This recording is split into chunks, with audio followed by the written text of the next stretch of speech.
Hello, hello, hello, and welcome to Updog Sports Talk. My name is Matt Miller, and joining me today is Justin McGovern. What's going on, dude? What is up? I am ready for us to continue our series here. Actually, we're wrapping it up. Tonight, we're going to be firing up the hype train for our teams in the MAC, the Mountain West, and Conference USA. Buckle up and tune in because these are our three favorite conferences to talk about. So we are very excited for tonight's show. Yeah, and if this is your first time joining us, we here at Updog Sports Talk like to stick up for the little guy. Hence, today we're talking about the MAC, the Mountain West, and Conference USA, as Justin said. One thing that we pride ourselves on is making sure that each of these conferences do get the notoriety that they deserve. And with that, sit back, relax, and welcome to Updog Sports Talk.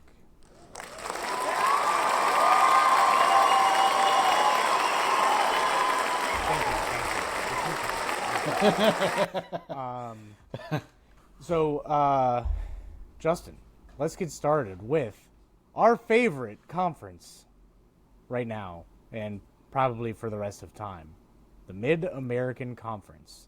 Why do we like the Mid-American Conference so damn much? Well, it's MACtion, of course. Who doesn't like it? MACtion, baby. But also, as Bowling Green alums, this has special meaning for us. Yep. And as we've already fired up the hype train on Bowling Green football and Eddie George this year, so we both agreed that we would not pick Bowling Green as our team. So that being said, Matt, who did you pick? I, Justin, picked Eastern Michigan. One thing that I found interesting about Eastern Michigan is, like, obviously Toledo, and I guess it's not obvious to everybody, but upon our research, Toledo's the favorite in the conference. And they have had the best recruiting class. They did well in the portal. They have a decent amount of production returning. Eastern Michigan is a team that I want to see do well, not just because they haven't had like a ton of success, but they have a very underrated coach. They dealt with a lot of injuries last year that kind of prohibited them from being able to take the next step. They made Max Crosby the assistant GM, so they're going to make sure that he's going to make sure that that Eastern Michigan is going to continue to get in decent recruits and see if this program can take the next step. One thing that I wanted to point out was that they had a 51% returning production on the defense. Now, to a lot of people, that's not huge, but they have a few guys really familiar with this system, and I think this defense can kind of carry this team through just because they have a lot of experience. And I think that the best part about Eastern Michigan is their schedule is fairly easy if you take a look at it. So going forward, I have my eyes on the gray turf up in Michigan. Yeah, that's a good pick. Chris Creighton is definitely the most underrated coach in college football. People forget that before he got there, Eastern Michigan struggled a lot. They were one of the worst programs in the MAC, and winning 3 games was an accomplishment each year. Now, he's gotten to the program to such a steady point that a 5-win season last year felt like a disappointment. I'm ready to see him break through. And getting Max Crosby involved only helps. It's really cool to see top NFL players take pride in the place that they went to school and, getting invested in helping their program improve. This is definitely huge news for Eastern Michigan, and 2025 could be a big year for them. Yeah. But they do have a tough non-conference schedule. Yeah. They have Texas State, and they have Kentucky, and they have Louisville. or I'm not Louisville, Louisiana. I do that every time. But like they, I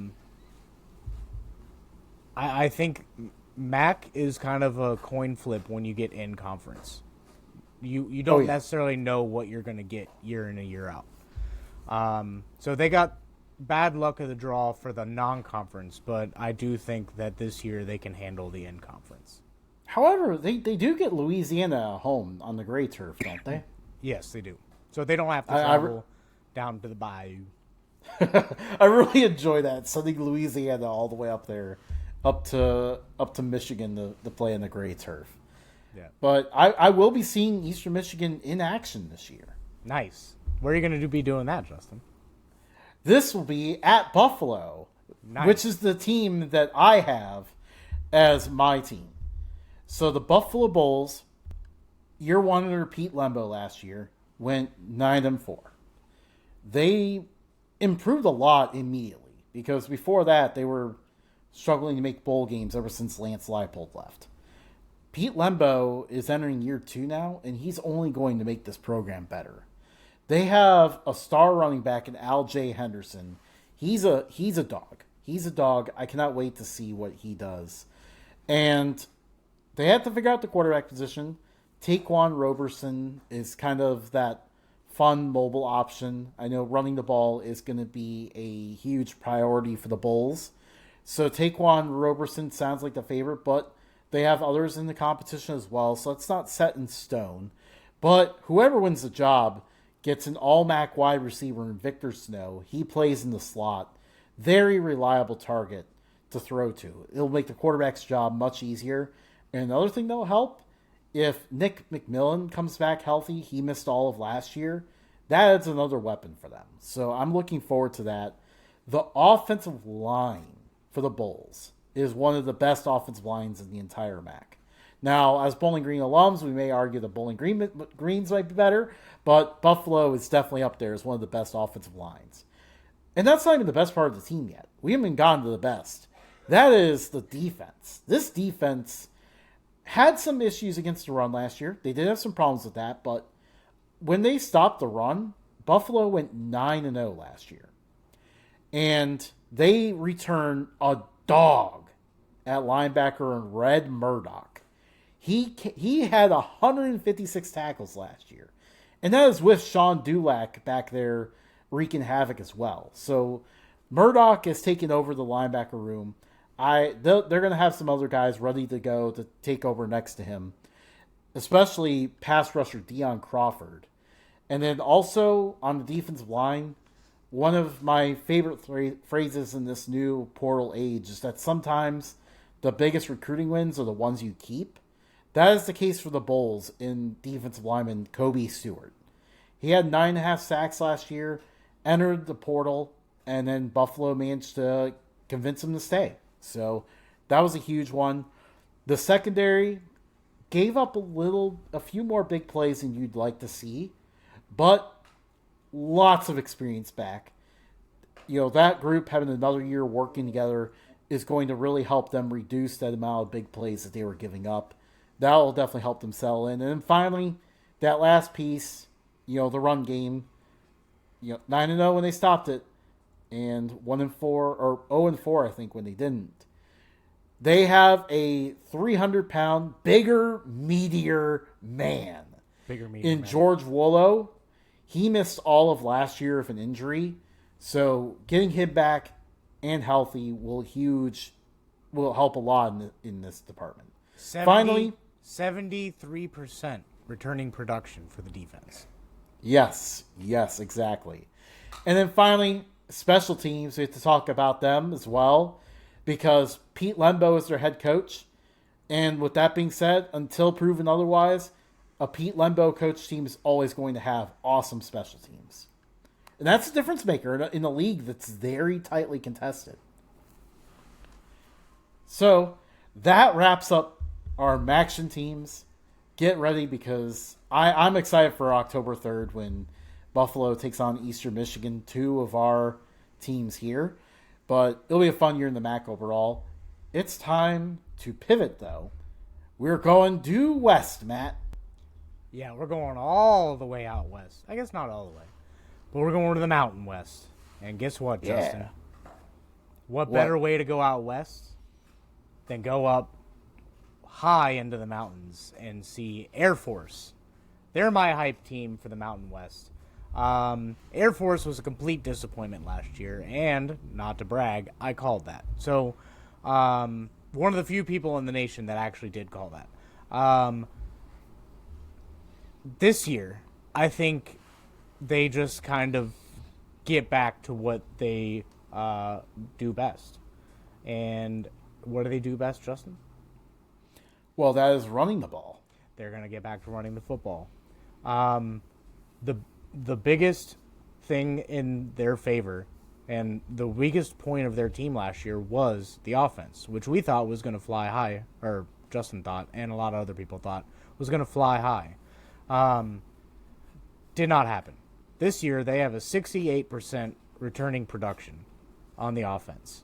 I think that's going to bode well for them. I think they're going to get back to the run and then kind of get the pass game going out of play action. And I think that's going to bode well for them. They do have a little bit of a tough slate. Obviously, they're going to play Boise State. But they also have Navy and Army. And UNLV. Which they're going to play every year as well. Yeah. But those 4 programs are hot right now. And a couple of them may take a little bit of a step back, but I don't think they're going to go to the depths of college football. But you can look for a solid 8 or 9 win season out of Air Force this year after a completely disappointing 5-7 season. Yeah, and I think you can focus kind of because, their offense, the one thing you pointed to was how their offense had a lot of change last year, and that led to the disappointing season. They settled in late in the year and really got on a hot streak in November. That tells you they got the pieces in the right place, and now those pieces are back. I really like your pick of Air Force. I think they're in for a good year. And you mentioned Boise State. That game is at home, a place where Boise State has traditionally struggled. So watch out for an upset alert there when the Broncos take on the Fighting Falcons at Air Force. So that one will be an interesting one to monitor. But I am going to a different spot in the Mountain West. I am going with a new head coach to bring a team back towards the top of the conference. That is going to be Fresno State. They made a fantastic hire this offseason by hiring former North Dakota State head coach Matt Entz. Now, he took a year away from North Dakota State. He left and became USC's linebackers coach. Almost like as if this move was planned from the beginning. Because he got to go to USC, got to build in those California connections to help him recruit. And now here he is with Fresno State ready to make this program back towards the top of the Mountain West after a brief dip last year. I thought, Fresno State kind of found themselves in a weird spot. Jeff Tedford retiring before the season, interim head coach. I don't think everything quite took as well as it should have for them. There's mistakes. They lost a lot of close games, lost leads late in the fourth quarter. A lot of stuff that's just very fixable. Now, another thing that's going to help them fix it, they have 2 options at quarterback. They have Kurt Warner's son, E.J. Warner, there. I thought he was going to do big things for Rice last year after he filled up the stat sheet at Temple. Unfortunately, Rice as a whole kind of disappointed last year. But now he's going to have a lot more to work with here at Fresno State. But, if he proves to be too turnover prone, they have another option in former Sacramento State quarterback Carson Conklin. So there's 2 options there. Their new offense coordinator, Josh Davis, will definitely help them focus on the run game. Fresno State was outrageously bad at running the ball last year, which is kind of sad to say for a program that's known for having good running backs. So I'm excited to see them get back to that.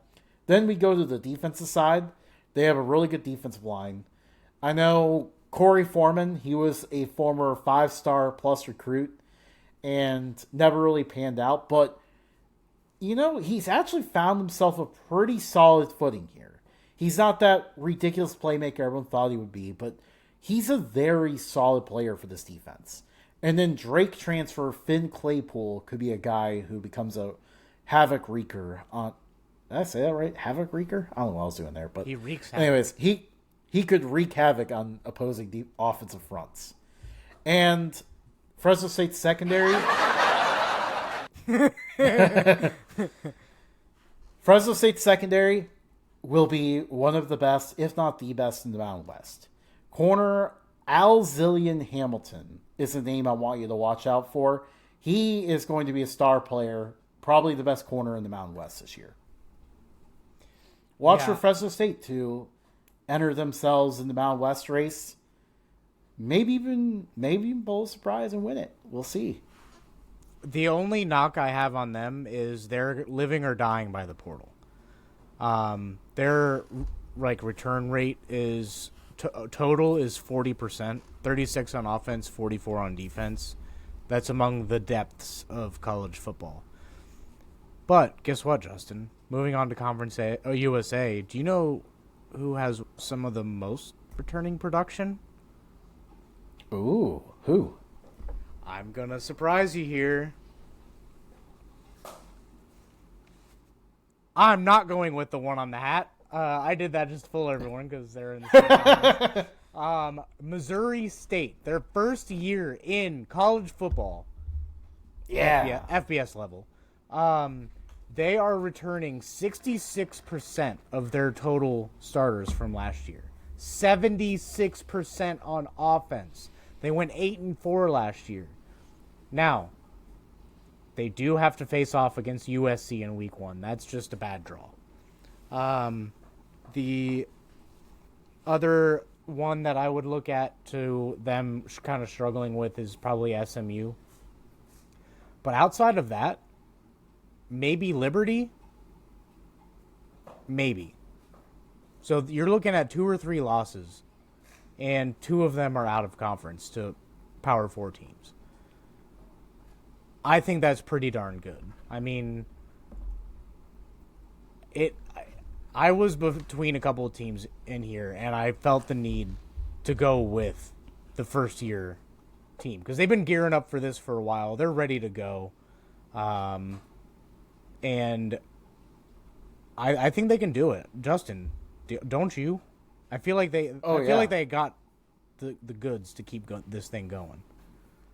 Yeah, I was wondering if we would go this way because I think our show is a lot higher on Missouri State entering FBS than anyone else.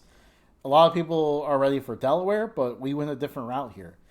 They have the one thing that's going to help is they have a great quarterback. Jacob Clark could potentially be the best quarterback in Conference USA. I watched him play last year when in Missoula when they faced Montana in the season opener, and I came away very impressed with Jacob Clark's abilities. He faced an environment that's going to be tougher than any of the ones he'll face in Conference USA. And he was not rattled by it at all. He was throwing darts all over the field against a tough Montana defense in a tough environment, and I was impressed with his abilities. But to his credit as well, like the receivers and tight ends, they were really good as well. This is a good offense. Yes, they still have some pieces to kind of sort out a little bit, but I really like what they have on the offense for sure. Yeah, dude, I think we're going to start hearing a bunch of names from Missouri State. And unfortunately, I think after this season, the portal's going to hit them hard with that. But, I mean, yeah, I think they can turn some heads, raise some eyebrows, whatever analogy you want to use. Who's your team in the Conference USA? Yeah, so I'm not going with UTEP, unfortunately. I do like UTEP this year. I think they'll be much improved. But I wanted to turn to a team that I thought that's going to win the conference. And that is, I'm going with Big Red and the Western Kentucky Hilltoppers. Whoa. They ended last season on a bit of a cold streak. Kind of fell apart in the last month. And Tyson Helton when he starts to see that going, one thing he's really done well there is like once he starts to see things going in a bad direction, he's not afraid to quickly change things up and go a new direction. And that's what he did with this offense. They brought in Abilene Christian's offensive coordinator, and what I like, also brought in the quarterback with him, in Maverick McIver. That is the name I want you to remember. I first learned of him when using a downloaded 2019 roster in NCAA 14 back in the day. And I went up against Maverick McIver in the Texas Tech Red Raiders. I forget who I was, but all I know is he torched my team. Probably. Yeah, I think it was UTEP. But anyways, he torched my team. And then I was like, for a far of the dynasty, I didn't think he was real. And then I looked him up and found out he was. And he's real for sure. He was an excellent passer at Abilene Christian. And now he comes here with his offensive coordinator to do the same thing. You remember years back when Bailey Zappi came to Western Kentucky from Houston Christian with his offensive coordinator. And they lit up the stat sheet setting NCAA records. I think this move will be very, very similar to that. So without the offense sputtering, that helps the defense kind of take the pressure off a little bit. They were pretty good against the pass. They stopped the pass pretty well, but the one thing they really needed to work on this offseason, and when you have one problem on defense, I feel more confident that you can hit the portal and fix that problem. Western Kentucky hit the portal pretty hard to fix the run defense because that was one area where they badly struggled last year. And we saw it especially late when in the Conference USA Championship when Jacksonville State just relentlessly ran over them. Then again, in the bowl game, James Madison did the exact same thing. Finally, another point here that I like to make that really helps the Hilltoppers out, they face one of the easiest schedules in the country. They avoid Liberty in Conference USA play. They do have some non-conference tests at Toledo and at LSU. But, I mean, avoiding Liberty in Conference USA play is huge. That's going to put them in a huge leg up in the standings because everyone at the top kind of is going through some sort of big change this year. Everyone is. But Justin, avoiding Liberty, the steadiest power, is a huge advantage to making the Conference USA Championship. But, Justin, they do go to Missouri State. Ooh. Yeah, we'll see how that one goes. Yeah. That'll be a lot of fun. I like Western Kentucky a lot. They are going to win Conference USA. My one drawback on Western Kentucky is they have a 34% total return rate among production. That's 125th in the country. 36% on offense, 33% on defense. So, yeah, they may have fixed some holes, but they got no chemistry. So, I personally, other than their cupcake games, think that they're going to probably come out a little slow. Probably end strong. We shall see. So, that is our hype train for MAC, Mountain West, and Conference USA. Little other sports notes here. The NBA playoffs are ramping up. The Pacers and Knicks series is looking to be pretty darn good there, Justin. Indy leads 3-1. OKC leads Minnesota 3-1. So, we might have an Oklahoma City versus Indiana NBA Finals. Can you believe that? That's actually kind of funny. Yeah. So,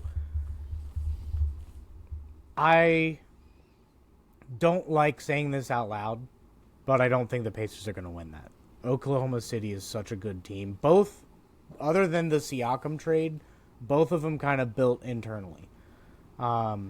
the Pacers traded for Pascal Siakam a few seasons ago and have been put into contention.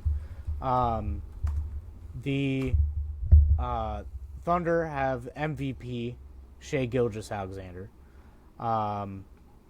and number one seeds when they face a lower seed are like, I forget the exact statistic, but like they only have like 2 or 3 losses. But guess who there are 2?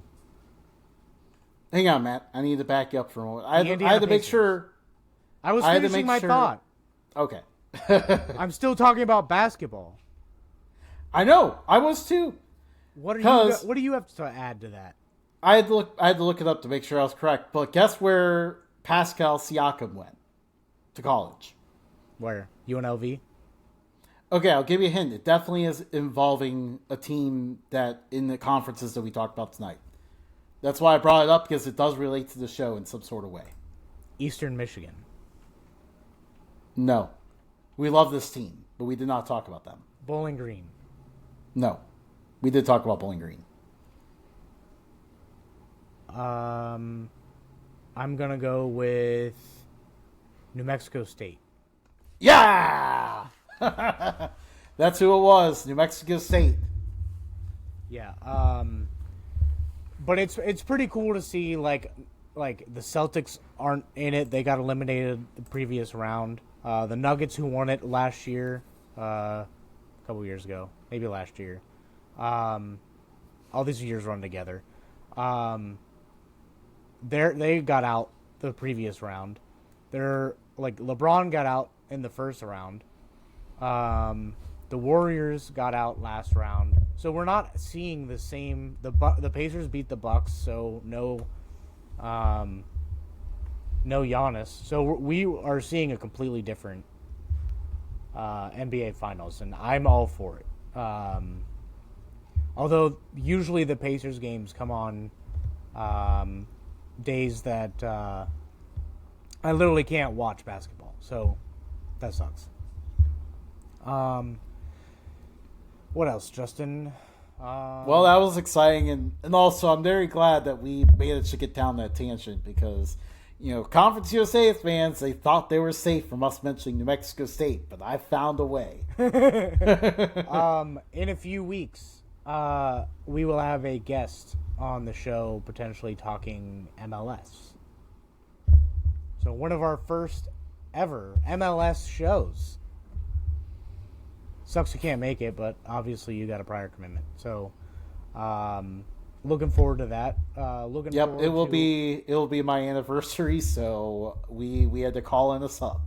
Yeah, I don't expect you to join on your anniversary. So that'll be cool for you. NFL will get ramped up later this summer, so excited for that. But we're not going to do those live, just so everyone knows. We're just going to record and edit and post. So then that way it just goes out on a Wednesday night, and then we just have 40 straight days of videos talking about your favorite teams and your favorite conferences. Yeah, let's go. So that'll be super exciting. I can't wait for that. Always a good time for that. Baseball conversation is going to get a little sporadic, but follow us at Updog Sports Talk on X, on Instagram, on Facebook, on TikTok, on Threads. We are on LinkedIn, but I forgot the password, so I don't. don't follow us on LinkedIn then. Yeah. Although maybe we'll show up as like a suggested thing, because every once in a while, I'll get an email to my personal LinkedIn that's like, hey, follow Snoop Dogg on LinkedIn. I'm like, man, LinkedIn, what are you going through right now? Do you need help? Yeah. But anyways. We are you can listen to us on Podbean, Spotify, Apple Podcasts, YouTube Music, iHeartRadio. I feel like there's one more. We may have forgotten it. Oh, well. Wherever your podcasts are, we are.